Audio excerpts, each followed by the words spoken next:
చూడండి, ఇప్పుడే నేను మా ఫ్రెండ్ ఒక అబ్బాయి ఉన్నాడు. అబ్బాయికి నాకు ఆయన చిన్న కన్వర్సేషన్ అయితే నేను మాట చెప్పాను అనమాట. సో మనం చేస్తున్న పని అనేది ఇంపార్టెంట్. అది చిన్నదా పెద్దదా అంది కాదనమాట. మనకి అప్పుడున్న అవకాశాన్ని బట్టి శ్రీశ్రీ ఒక మాట చెప్తాడనమాట. Don't stand or sit at one particular place.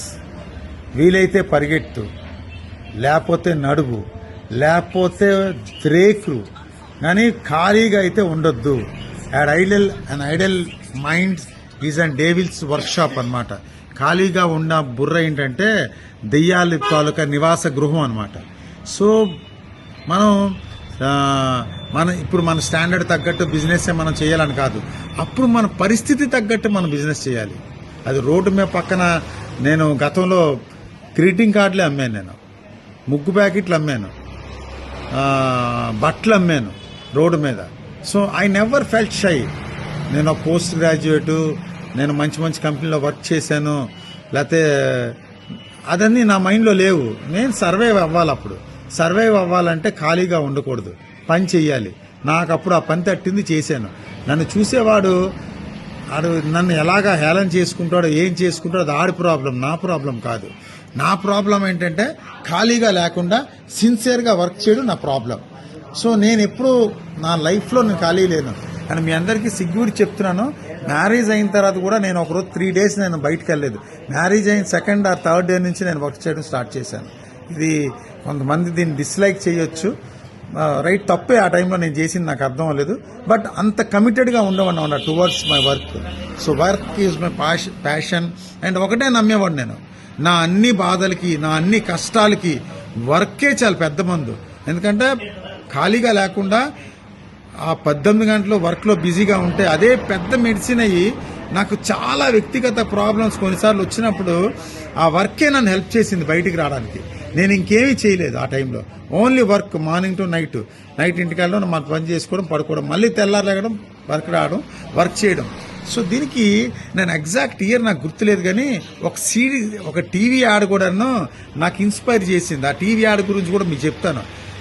I don't remember exactly the world cup ఏ సంవత్సరం అనేది తెలీదు, మేబీ 1993 అనుకుంటాను అనమాట. Mohammad Azharuddin captain, Jadeja vice captain. అప్పుడు అందరు కలిపి ఒక క్యాంపెయిన్ చేశారు. ఇప్పటికీ నా మైండ్లో చాలా స్ట్రాంగ్ ఇంపాక్ట్ ఉంది ఆ క్యాంపెయిన్ తాలూకు. ఏంటంటే వాళ్ళు పెప్సీ తాగుతూ ఒక కోరస్లా పాడతారనమాట.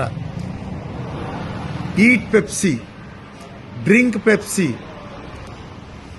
Sleep Pepsi, read Pepsi, play with Pepsi. అంటే మార్నింగ్ నుంచి నైట్ 24 గంటలు ఎవ్రీ యాక్ట్, ఏ పని చేసినా just they do along with the Pepsi. So that ad తాలూకా కోరస్. అది మీనింగ్ ఏంటంటే 24 గంటలు పెప్సీ నీతో పాటు ఉంటుంది. సో ఎవ్రీ సెకండ్ నువ్వు డ్రింక్ చేయని, అలా తాగమని వాళ్ళు ప్రమోషన్ చేశారు. బట్ అది నెగిటివ్గా తీసుకోవచ్చు, బట్ నేను పాజిటివ్గా తీసుకున్నాను. సో అందులో ఉన్న పాయింట్ ఏంటంటే ఎవ్రీ సెకండ్, అంటే ఒక ప్యాషన్ ఉన్న మనిషి. ఒక స్వీట్ షాప్ ఉన్నది మా ఫ్రెండ్కి. తెల్లవారితే ఎంత తెల్లారితే నేను రెడీ అయ్యి వెళ్ళి షాప్లో కూర్చుంటాను. భోజనం కూడా కౌంటర్ దగ్గరే, మళ్ళీ నైటే ఇంటికి వెళ్ళడం. నేను అలానే చేశాను. నేను అసలు ఎంత తెల్లవారితే 8 గంటలకి సింగల్గా వచ్చి షట్టర్ ఎత్తి కూర్చుండేవాడిని. కస్టమర్లతో మాట్లాడుతూ భోజనం చేసేవాడిని. ఎక్కడికో పక్క రూమ్ కూడా వెళ్ళేవాడిని కాదు నేను. ఇప్పటికీ కూడా అలా చేస్తూ ఉంటాను కొన్ని సందర్భాల్లో. So this is what I mean to tell you. అంత ప్యాషన్ ఉండాలన్నమాట మనిషికి. ఏ రంగంలో సక్సెస్ అవ్వాలన్నా, అది చదువు అవ్వచ్చు, స్పోర్ట్స్ అవ్వచ్చు. మనం వింటుంటాం కదా, చాలా చిన్న వ్యాపారస్తులు, చిరు వ్యాపారస్తులు కొడుకులు ఐపీఎల్లో సక్సెస్ అయ్యారు, ఐపీఎల్లో సెలెక్ట్ అయ్యారని. వాళ్ళు ఇదే చేస్తారు, ఇంకేం చేయరు. వాళ్ళ ప్యాషన్ అంటే అంత స్ట్రాంగ్గా ఉండాలి. ఎంత స్ట్రాంగ్గా మన ప్యాషన్ ఉంటుందో అంత బిగ్గర్గా మన సక్సెస్ ఉంటుంది అనమాట. This is what exactly I want to give the message. Thank you so much. If you like the video, please subscribe and మీరు మీ వీడియో స్కిప్ చేయకుండా చూడండి, కొంచెం టైం నాకు పెరుగుతుంది.